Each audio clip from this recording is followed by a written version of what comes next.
Em primeiro lugar, obrigado, Steve, por esse assunto vitalmente importante. Obrigado, Chris, por uma introdução tão gentil. Eu não sabia a tempestade de fogo que o Evangelho segundo Jesus iria causar. Quando eu escrevi aquele livro, eu fiquei profundamente animado por escrevê-lo, eu admito isso, porque senti que o Evangelho estava sendo deturpado, e que estava sendo deturpado no cerne da tradição de onde vim. Eu fiquei chocado com a deturpação do Evangelho, que eu senti que estava vindo do seminário, que era o bastião da minha própria herança. E eu admito que eu escrevi isso com fogo no coração, esse livro. E eu me lembro, Zondervan, que publicou o livro e o lançou, disse que achava que venderia cerca de 25 mil cópias. Mas eles não entendiam o que iria acontecer se alguém pisasse no oxigênio do seminário de Dallas e cortasse o ar. Então, foi um tanto além disso inicialmente e causou uma tempestade de fogo.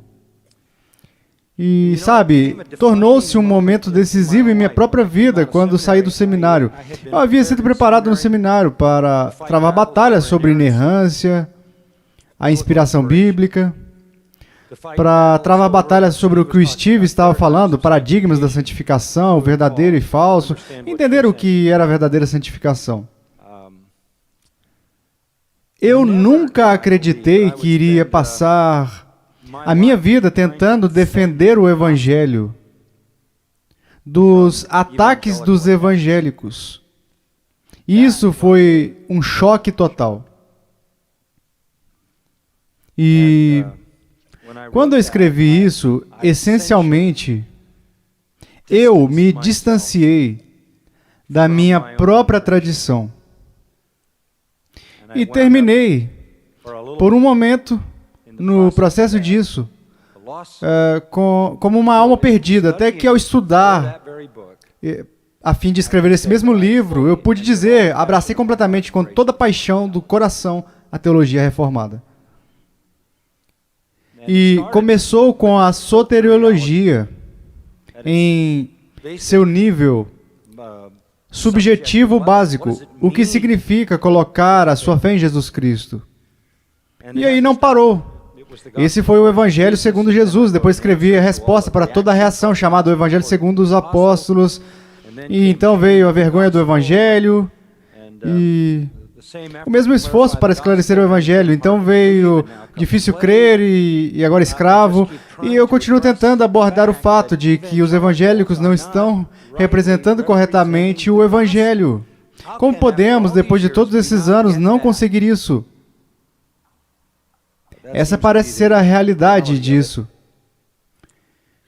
Eu sou muito grato que o Senhor, em sua maravilhosa providência e graça, simplesmente me misturou a este movimento, ao mesmo tempo em que você está vindo e alguns outros estavam vindo, e Jim Boyce estava criando o perfil de todas essas coisas, e, sabe, isso era totalmente novo na categoria de onde eu vim.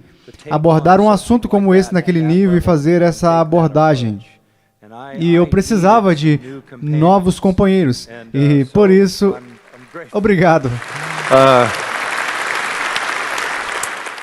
Um dos pregadores mais proeminentes da América, que todos vocês devem saber quem é, ele me ligou e disse, eu tenho que me encontrar com você imediatamente. Claro, eu ficaria feliz em fazer isso. Fomos almoçar e ele disse, você dividiu o corpo de Cristo de uma maneira massiva ao escrever aquele livro. E eu apenas perguntei a ele, é verdade? Se não for verdade, então escreva uma resposta. Diga-me onde não está a verdade. Mas o ponto que ele estava apontando era o que eu sentia, que havia uma alienação imediata. Mas está tudo bem. Isso é algo que nós temos que acertar. Isso é algo que temos que acertar. Alguns de nós podem estar errados sobre o batismo. Isso Isso nós podemos ajustar. Agora vocês poderiam pensar. Vocês poderiam pensar que com o ataque massivo desta grande obra que está saindo das mentes reformadas, que as questões seriam resolvidas, que todos iriam embarcar nessa. E como Steve disse, você finalmente iria ver, e depois veria em todos os lugares, a soberania de Deus na graciosa obra da salvação. Mas ainda temos que batalhar e lutar. E há batalhas a travar neste nível básico e fundamental, em torno do Evangelho. E uma das batalhas é crer ou não. A necessidade de crer no Evangelho de Jesus Cristo para ser salvo. Há muito movimento no evangelicalismo para defender a ideia de que você não precisa crer no Evangelho para ser salvo. A mensagem do cristianismo sempre foi a mensagem da fé em Cristo. O conteúdo disso, objetivamente, encontra-se nos fatos evangélicos da história registrados nas Escrituras. Sempre afirmamos isso. Esse tem sido o cerne do verdadeiro entendimento bíblico desde o Novo Testamento. Os verdadeiros cristãos sempre acreditaram que a única maneira de os pecadores serem resgatados do inferno eterno é crendo no Evangelho, reconhecendo a Cristo. Durante séculos, os cristãos deram suas vidas e derramaram seu sangue para tornar essa mensagem conhecida.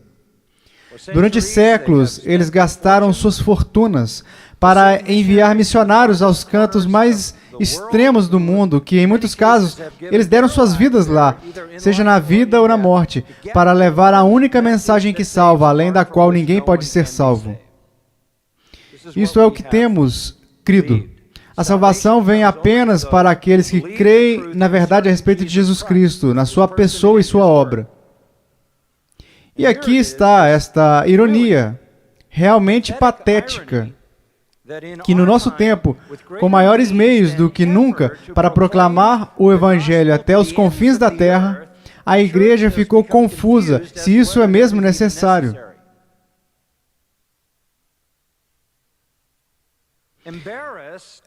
Envergonhado pelas realidades do pecado e do inferno, com medo de ofender os que estão perecendo, chamando-os ao arrependimento e confessando Jesus como Senhor, e tentando de maneira desesperada salvar Deus de ser responsável pela condenação de alguém.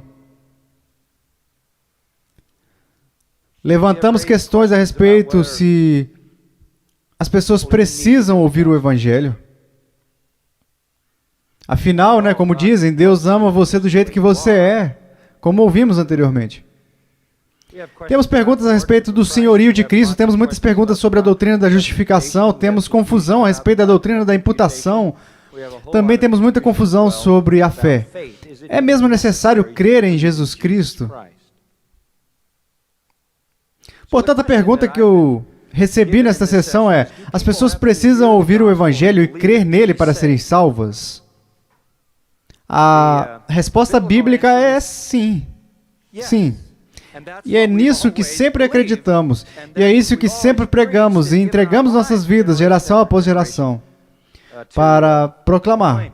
No entanto, temos algumas ideias novas. Eu vou apenas dar a vocês talvez algumas categorias, e então talvez algumas pessoas para definir um pouco. Há um movimento que se enquadra sob o título Teologia Natural. Vocês devem ter lido um pouco a respeito disso. E a teologia natural sugere que um homem tem poderes naturais de raciocínio para se aproximar de Deus, sem a Bíblia e sem o Evangelho. Ele é capaz de saber o suficiente sobre Deus para satisfazer uma espécie de requisito mínimo divino. sem as Escrituras. Uma fonte disso nós podemos entender, eu tirei do LA Times. O Papa, interpretando o Concílio Vaticano II, diz, e eu cito a seguir: o Evangelho nos ensina que aqueles que vivem de acordo com as bem-aventuranças e que suportam com amor os sofrimentos da vida, entrarão no reino de Deus. Fecho aspas. Podemos admitir que os católicos acreditariam nisso. O ensino bíblico que a salvação só vem em resposta à fé em Jesus Cristo é rejeitado. É rejeitado como excessivamente cruel. E os pagãos são salvos se apenas viverem uma vida boa e forem sinceros. E como Peter Griffith tentou dizer em Ecumenical Jihad, são essencialmente monoteístas. Na verdade, Peter Griffith diz nesse livro, endossado por Chuck Colson e Jim Packer, que mesmo os ateus estarão no céu se procurarem descobrir se de fato há um Deus. Portanto, não se surpreenda, diz Peter Griffith, se você entrar no céu e ver hindus, muçulmanos. Na verdade, ele disse que os muçulmanos, em sua maioria, são melhores cristãos do que os cristãos. O livro é Ecumenical Jihad, endossado por J.I. Packer e Charles Colson na contracapa, tá? Houve uma entrevista interessante. Uma entrevista muito interessante no Hour of Power, o meu programa de televisão favorito. Eu mudo do Arcis Pro para Robert Schuller com frequência. Em uma transmissão da Hour of Power, isso foi em 1997, e eu pedi a transcrição porque eu fiquei muito surpreso com isso. O convidado era Billy Graham. Billy Graham, o principal evangelista do mundo. Billy Graham estava tendo uma conversa com Robert Schuller, e aqui está a conversa. O Sr. Graham disse: acho que todos que amam a Cristo ou conhecem a Cristo, quer estejam conscientes disso ou não, são membros do corpo de Cristo. Se eles vêm do mundo muçulmano, do mundo budista, ou do mundo cristão, ou do mundo dos incrédulos, eles são membros do corpo de Cristo porque foram chamados por Deus. Eles podem nem saber o nome de Jesus, mas eles sabem que precisam de algo. E creio que estão salvos e estarão conosco no céu. Fecho a citação. Essa citação foi do Billy Graham, não do Robert Schuller, tá? Ao que Billy Graham respondeu mais uma vez: conheci pessoas em situações tribais. Eles nunca viram uma Bíblia, ouviram falar de uma Bíblia, nunca ouviram falar de Jesus, mas eles creram em seus corações que há um Deus e eles tentaram viver uma vida separada da comunidade em que viviam. Aí o Robert Schuller disse: há uma amplitude na misericórdia de Deus. Ao que o Sr. Graham disse: definitivamente há. E não estamos falando algo fora da margem, pessoal. Um pouco dessa conversa é um reflexo da verdade em que acreditamos sobre a necessidade do Evangelho. Não importa se eles conhecem o nome de Jesus ou já ouviram o Evangelho. Talvez em uma frente mais acadêmica, se eu tivesse a escolha, eu escolheria manter isso aqui, então deixe-me consertar. Se formos em uma frente mais acadêmica, encontramos um homem que, ao longo dos anos, se metamorfoseou continuamente pelo nome de Clark Pinnock. E cito dele: quando nos aproximamos do homem de fé, ele começou como evangélico. Quando nos aproximamos do homem de fé, que não seja a nossa própria fé, será com um espírito de expectativa para descobrir como Deus tem falado com ele. E que nova compreensão da graça e do amor de Deus podemos descobrir neste encontro. Pinnock continua dizendo, a nossa tarefa ao abordar outro povo, outra cultura, outra religião, é tirar os sapatos, porque o lugar para o qual estamos nos aproximando é um solo sagrado. Podemos esquecer que Deus estava lá antes da nossa chegada. Fecho a citação. Então Pinnock disse o seguinte, Deus tem mais coisas acontecendo por meio da redenção do que aconteceu na Palestina do primeiro século.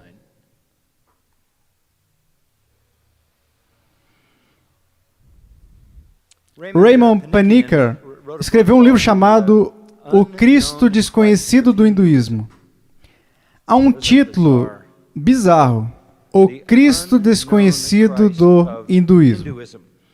E nele ele diz o seguinte, cito a página 54, o hindu bom e fidedigno é salvo por Cristo, e não pelo hinduísmo. Mas é através dos sacramentos do hinduísmo, através da mensagem de moralidade e de vida boa, que a mística que desce até ele, através do hinduísmo, se torna a mística pela qual Cristo salva aquele hindu. Um popular pastor carismático da televisão no Texas, John Hagee, diz que os judeus não precisam crer em Cristo, eles não precisam acreditar no Evangelho, eles podem ser salvos por outros meios. E ele defende isso o tempo todo. Um livro escrito há alguns anos e publicado pela Moody Press chamado Totally Saved, escrito pelo Dr. Tony Evans, diz que as pessoas que nunca ouviram o Evangelho serão salvas por serem transdispensacionalizadas. Ele inventou essa palavra. Ou seja, elas serão tratadas como se vivessem antes da vinda de Cristo. É o suficiente para vocês? Ou vocês querem mais? Isso é o suficiente para mim. Estamos perdendo nosso tempo enviando missionários, perdendo nosso tempo pregando o Evangelho. Será que estamos apenas piorando as coisas?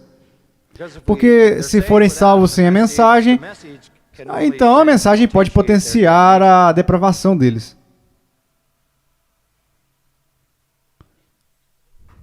Eu sei que vocês sabem que Jesus disse, eu sou o caminho, a verdade e a vida, ninguém vai ao Pai senão por mim. Eu sei que vocês sabem disso, João 14,6, Atos 4,12, não há salvação em nenhum outro nome debaixo do céu, dado entre os homens, somente no nome de Cristo, pelo qual devemos ser salvos. Vocês conhecem essas passagens, mas vamos adotar uma abordagem diferente do que apenas recitar esses versículos, ou eu iria terminar agora e tenho mais alguns minutos para preencher. Então vamos abordar isso de uma maneira um pouco diferente, vamos fazer a pergunta. O pagão sem ajuda tem em si mesmo a capacidade de chegar a qualquer conhecimento salvador de Deus, deixado a si mesmo? Ora, se você tem alguma doutrina bíblica sensata sobre a depravação, você sabe a resposta. Claro. Mas vamos expandir isso um pouco e olhar para algumas passagens das Escrituras que eu creio que podem nos enriquecer. Na verdade, vocês poderiam começar em Gênesis 3. E sempre pode começar por aí, mas podemos começar dizendo que se o homem, por sua própria razão, pudesse conhecer a Deus, salvando-se, então assumiríamos que haveria uma grande vantagem a Adão e Eva antes de caírem. Adão e Eva tinham os poderes naturais de sua condição sem pecado. Eles tinham, com mentes perfeitas e razão perfeita, a capacidade naturalmente de entender por que foram criados exatamente o que Deus exigia deles. Eles sabiam intuitivamente o que fazer, o que não fazer, o que comer, o que não comer. A teologia natural coloca você de acordo com os propósitos, a vontade, os planos, os requisitos e os mandatos de Deus. Muitos desses teólogos naturais, suponho, ficariam chocados a enfrentar a realidade que nem mesmo Adão e Eva poderiam saber o que Deus exigia, o que Deus lhes negava por qualquer meio de sua razão perfeita, a menos que Deus o tivesse revelado a eles. Deus teve que dizer a eles, não comam isso, não comam aquilo, casem-se com essa mulher que apareceu nessa manhã. Dê o nome aos animais. Cuide do jardim. Adão não é a origem da verdade. Adão não é a origem da justiça, do dever, da moralidade, do significado, da beleza. O Deus Criador é a origem de tudo isso. E tudo lhe foi dado em tempos de revelação especial, dia após dia, quando Deus caminhava e falava com Adão. Deus teve que descer e encontrar Adão todos os dias e dar a Adão os seus requisitos. Ninguém é capaz de entender Deus sem a ajuda de uma revelação especial. E mesmo em sua condição não caída, ele não teria sido capaz de intuitivamente fazer a vontade de Deus e agradar a Deus se não tivesse ouvido de Deus o que Deus exigia. E desde a queda, qualquer esperança que haja para um ser humano perfeito conhecer e obedecer à vontade de Deus está tão corrompida que concordamos que nenhum indivíduo corrompido e caído jamais poderia agradar intuitivamente a Deus por seus próprios raciocínios humanos. O homem não pode agradar a Deus sem obediência à sua revelação. E de acordo com o capítulo 17 dos Atos, agora Deus requer que todos os homens se arrependam e creiam naquele que ressuscitou dentre os mortos. Onde chega o homem deixado a si mesmo?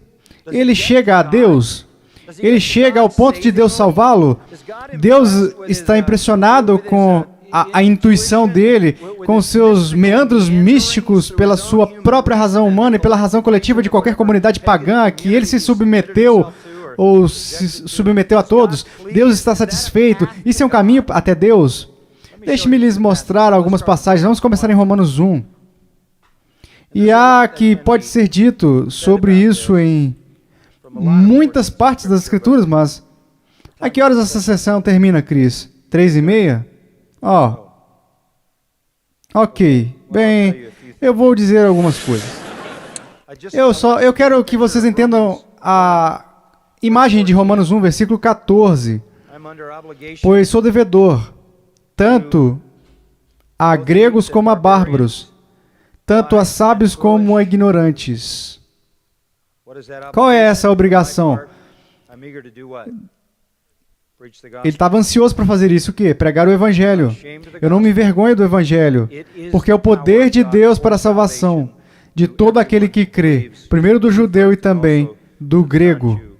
Todos no mundo são alvo aqui do apóstolo Paulo, nesta quitação da sua dívida de proclamar a única mensagem que salva, que é o Evangelho.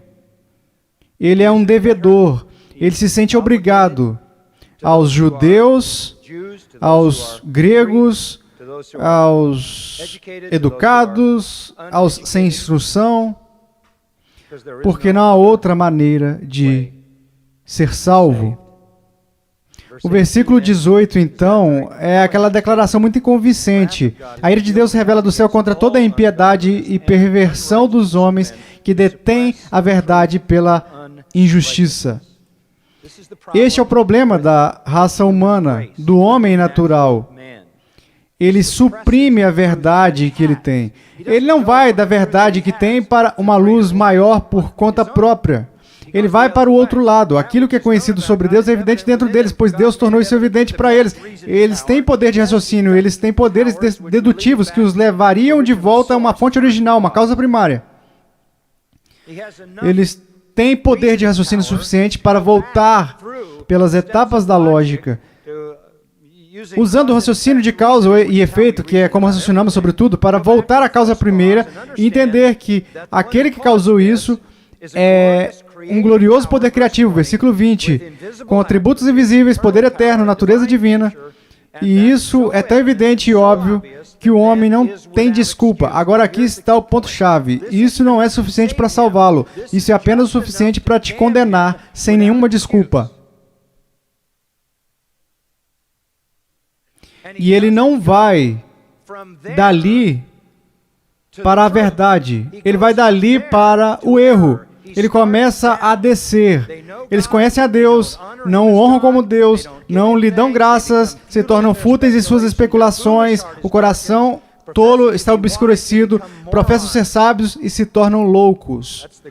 Essa é a palavra grega para idiota. É essa. É uma palavra grega. E mudaram a glória do Deus incorruptível em semelhança da imagem de homem corruptível, bem como de aves. Vocês conhecem a passagem. Então, o que acontece é que o homem recebe poder de raciocínio para levá-lo de volta a Deus. E ele pode saber muito sobre os atributos de Deus, olhando para o mundo ao seu redor. Poder, beleza, ordem, estrutura, design e personalidade. Todas essas coisas. E a sua razão o leva de volta a essa causa. Quando ele chega lá, ele começa a descer. E o seu coração obscurece. E ele corrompe o que ele sabe, porque isso é tudo o que ele pode fazer. Deixado a si mesmo, o homem é um louco, um religioso louco, sem desculpas. É assim que ele vai terminar. E Deus vai trazer o seu juízo e julgamento com sua ira sobre ele. A natureza do homem, com revelação natural, se você quiser chamar assim, só fará dele um pecador orgulhoso, tolo, louco, vazio, mau, corrupto, que não terá desculpa quando estiver diante de Deus. Romanos 2 até diz que tem uma moral estabelecida em sua mente. Ele tem uma estrutura de moralidade, a lei de Deus escrita em seu coração. Mas até os judeus, com a lei de Deus escrita em seus corações e a lei de Deus escrita nas Escrituras, foram julgados e condenados. Assim, o homem entrega a si mesmo, apenas com seus poderes de auxiliados pela influência corporativa da comunidade de pagãos ao seu redor, acabará como um louco, sem desculpas, que desenvolve uma falsa religião.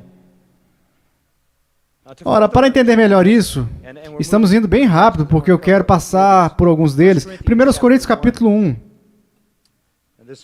E haverá outros poucos, então mantenha a Bíblia na mão. 1 Coríntios capítulo 1. Aqui temos outra iluminação bem importante sobre uma categoria de pessoas. No versículo 18, há duas categorias de pessoas aqui. Há aqueles que estão perecendo, que se perdem, aqueles que estão se perdendo no presente indicativo. Essa é uma categoria de pessoas. Essas são todas as pessoas não regeneradas. Eles são as pessoas que se perdem, ok? Para os que se perdem.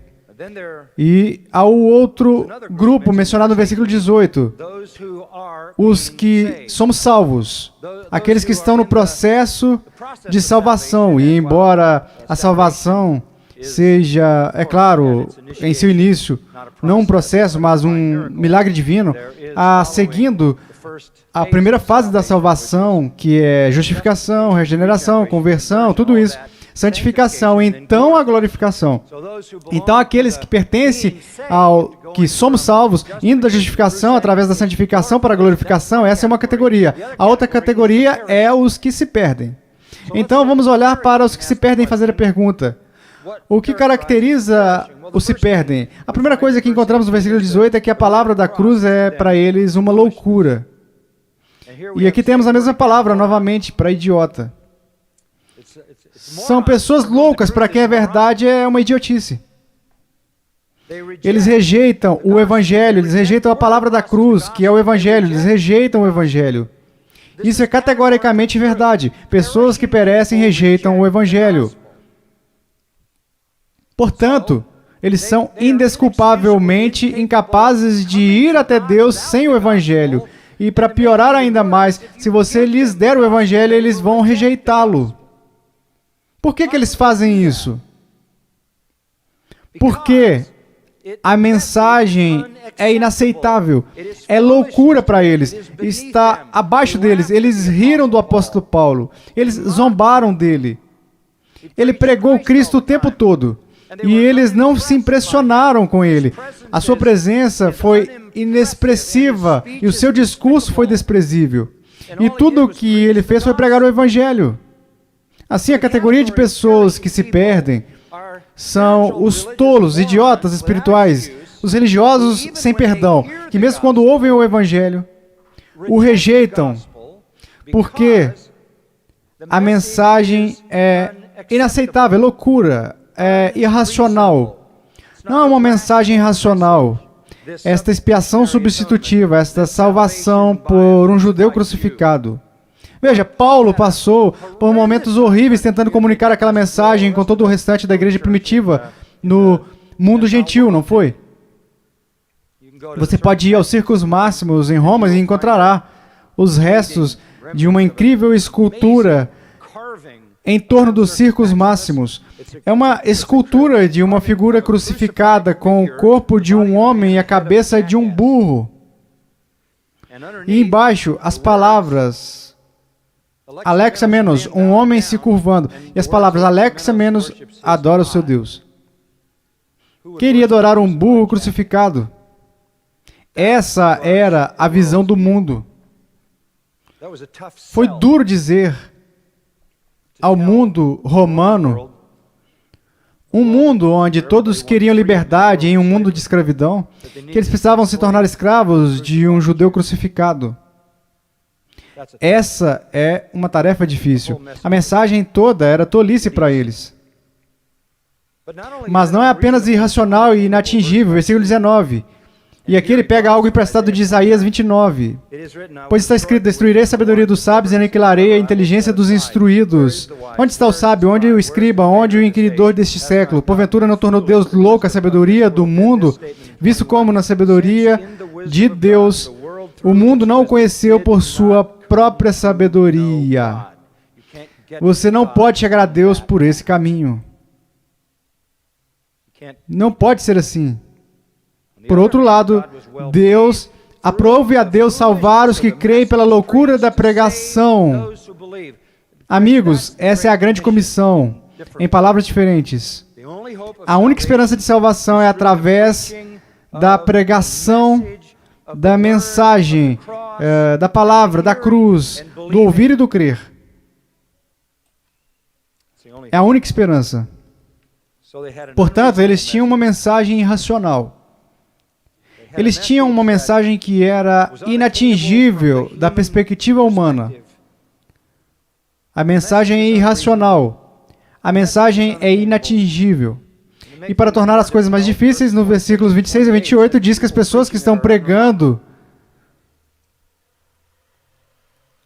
não são dignas de serem citadas, não são nobres, são tolos, fracos, desprezados, que significa pessoas que são absolutamente ninguém, como ninguém.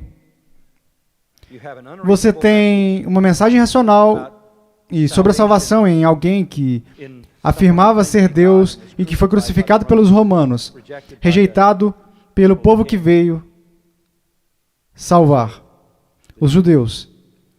E que se supõe ser o Deus do universo e o único Salvador, isso não é razoável. Pior ainda, é inatingível.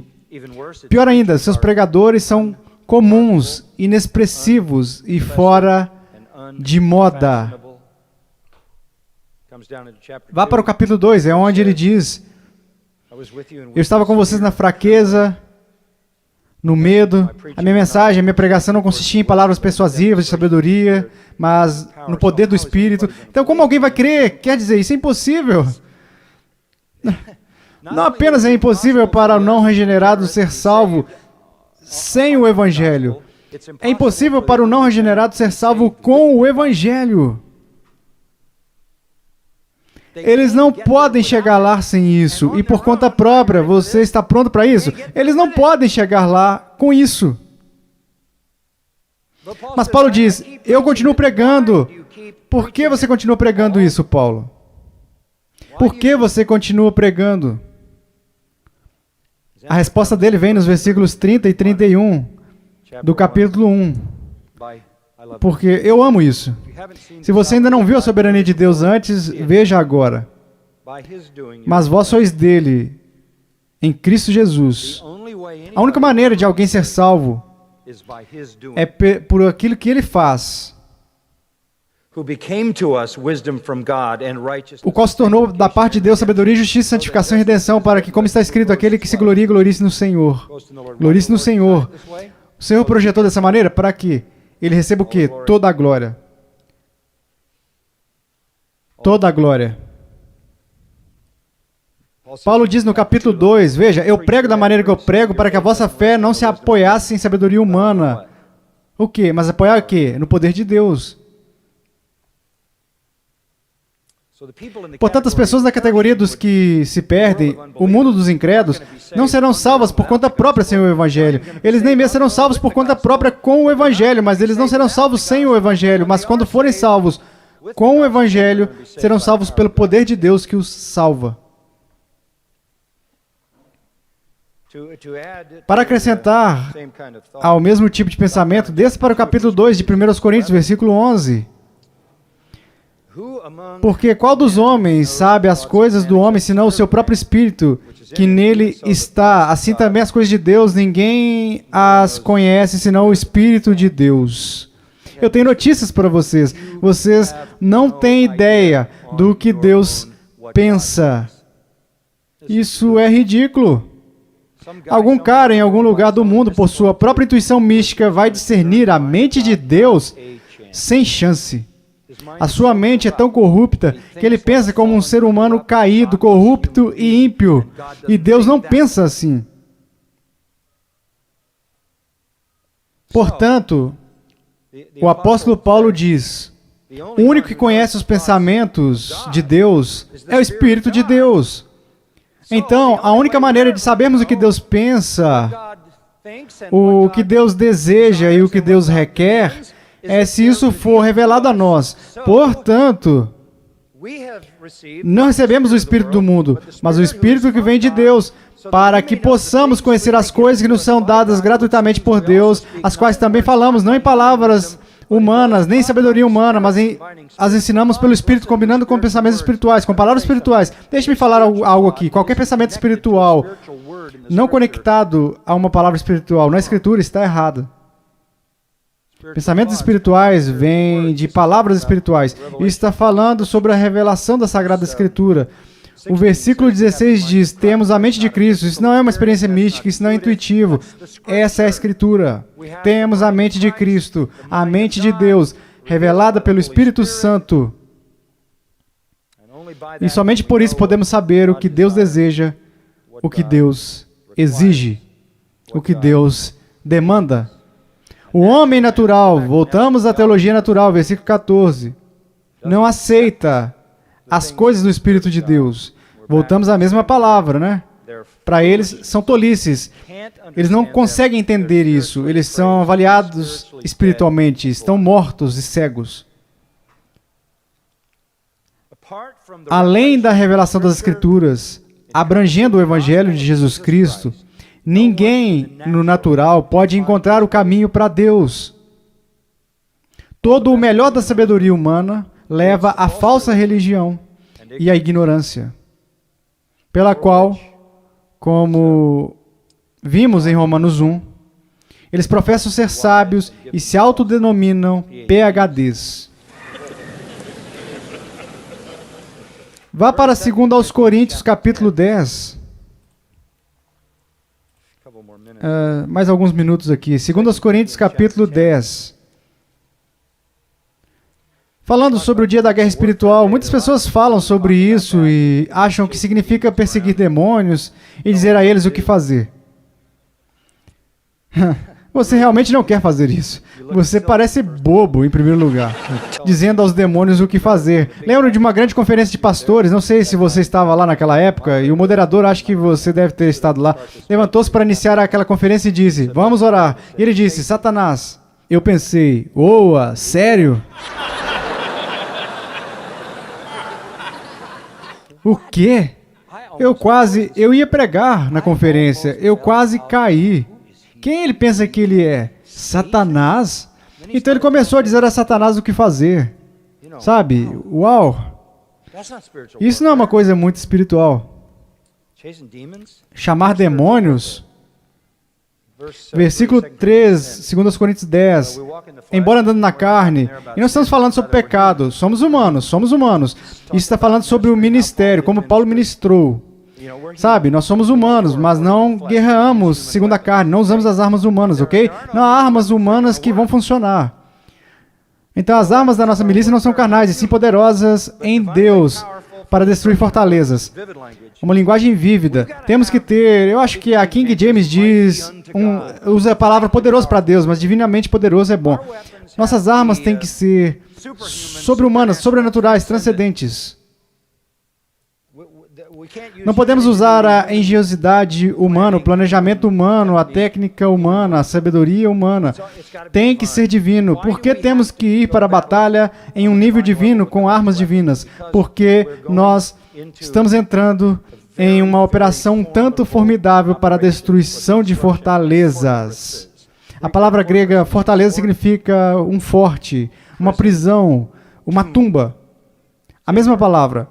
Edifícios maciços, de granito, de pedra. Estamos tentando destruir fortificações maciças na guerra espiritual. O que são? Está descrito no versículo 5. O final do versículo 4 fala sobre como dissemos a destruição de fortalezas. O início do versículo 5 a destruição de sofismas, especulações. Isso significa que as fortalezas são especulações. Qual é o logismo que a NAS chama de especulações? São ideias, ideologias, teorias, pontos de vista, filosofias, psicologias, religiões, qualquer tipo de ideia. Além disso, sigam até mesmo toda altivez que se levante contra o conhecimento de Deus. A guerra espiritual é uma batalha contra ideias anti-Deus. É uma batalha pela mente. Não é perseguir demônios, é lutar pelas mentes das pessoas, cujas mentes são cativas de ideologias, ideias e teorias, pontos de vistas e religiões mortais e anti-Deus. Precisamos de armas que esmaguem o erro. Diga-me vocês, qual é a única coisa que pode destruir o erro? A verdade. Então ele nem precisa nos contar. Nós entendemos. Temos que ir com a verdade divina. Sobrenatural, a verdade divina. E qual é o nosso objetivo? Se vamos evangelizar, esta é outra passagem da Grande Comissão. Nós temos que esmagar todo pensamento errado a respeito de Deus e levar todo pensamento cativo à obediência de quem? Cristo. Não há outra maneira das pessoas serem libertas. As pessoas elas se fortaleceram em suas ideologias condenatórias. Essas fortificações se tornam suas prisões e depois se tornam seus túmulos. Se quisermos resgatar as pessoas, temos que destruir essas ideologias, substituí-las pela verdade sobre Cristo e chamá-las à obediência a Ele, levando todo pensamento cativo à obediência de Cristo. Não importa como você chega a isso na Bíblia, você sempre acaba com a necessidade de proclamar a verdade a respeito de Cristo. Essa é a única coisa que liberta as pessoas da prisão em que suas ideologias condenatórias as prendem. Volte a 1 Coríntios por um momento. Podemos não passar das cartas de Paulo aos Coríntios, mas há uma outra passagem formidável para marcar aqui. E ela está baseada em Deuteronômio 22 e no Salmo 106, mas é 1 Coríntios 10, 19. Paulo está falando sobre todo esse problema da comida ser oferecida aos ídolos. No versículo ele diz que um ídolo não é nada. Não, um ídolo não é nada. Não concordamos com isso. Isso é uma invenção fabricada. Mas uma coisa importante entender é, quando as pessoas sacrificam aos ídolos, quando adoram os seus ídolos, seus falsos deuses, podemos dizer que isso é o melhor que podem fazer, e essa é a maior revelação que têm, e estão tentando o seu melhor, e Deus vai aceitar isso? Que Ele irá aceitar isso como adoração a Ele? Porque eles não sabem nada melhor do que isso. Ele vai dizer, ok, vocês estão tentando fazer a melhor adoração, e eu vou deixar isso ser um substituto para mim. Eu não creio nisso. Versículo 20.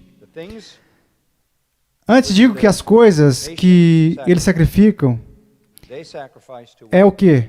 A quem? Sim, é a demônios. Isso é adoração demoníaca. Isso é o que os hindus fazem. É isso que as testemunhas de Jeová fazem. Isso é o que os mormons fazem. Eles adoram demônios, não a Deus. É aí que você vai com a teologia natural. É aí que você vai com esse tipo de pensamento. Você acaba adorando demônios todas as vezes. Demônios. Adoração demoníaca. Quando eu estava na Rússia, eu estava reunido com um grupo em uma sessão fechada, todos os principais pastores das igrejas evangélicas na Rússia, e eles disseram, porque eles não tiveram muito treinamento, eles disseram, Alá não é o mesmo que Jeová Deus? E eu não sabia que a pergunta iria surgir, eu disse, não é. Aqueles que adoram Alá adoram demônios. Não existe Alá. Al-Ilá, Deus. Não há Alá como Deus. Há apenas os demônios que personificam Ele.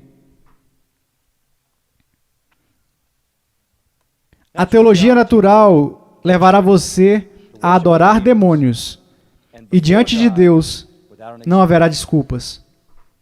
A única maneira de ser salvo é por meio do Evangelho de Jesus Cristo. Por que você acha que Jesus disse, ide por todo o mundo e pregai o Evangelho a toda criatura? Essa é a única maneira. Eu gostaria de ter tempo para falar sobre Romanos 10. Essa foi a melhor parte dessa mensagem. Uau! Você tomou todo o meu tempo, Steve. Não, eu não posso fazer isso. Eu tenho que pegar um avião, eu tenho que pregar na igreja amanhã. Veja, Romanos 10.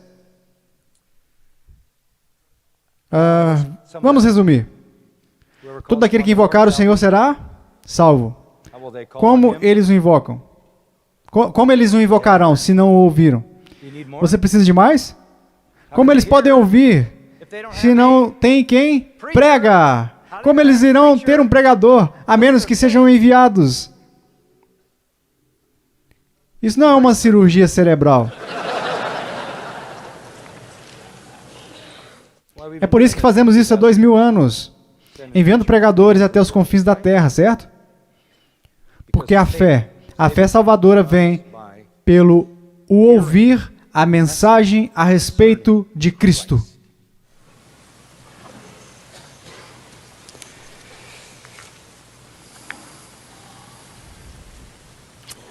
É melhor orarmos. Vamos orar. Se eu tirar o meu segundo fôlego, estaremos todos em apuros. Pai, nós te agradecemos do fundo dos nossos corações, porque a tua palavra é tão clara. Nós amamos isso profundamente, e o que amamos nele é o seu poder vivificante. E isso acontece porque está claro para nós. Não porque somos nobres, poderosos e brilhantes. Não porque somos as mentes da elite, mas em tua majestosa simplicidade. A sua mensagem é inconfundível, de modo que um estrangeiro viajante, embora seja um ignorante, até uma criança pode entender. O mundo precisa ouvir a mensagem de Jesus Cristo. Que nunca estejamos tão contentes com a nossa teologia. Nunca sejamos tão contentes com o nosso privilégio de sermos salvos pela graça soberana, a ponto de nos esquecermos que o nosso grande Deus não apenas nos salvou, nos escolheu, mas também nos escolheu para sermos o meio pelo qual Ele salvará os outros. Torna-nos fiéis na proclamação do glorioso Evangelho de Cristo, para sua honra e glória, para todos sempre, e todos digam amém.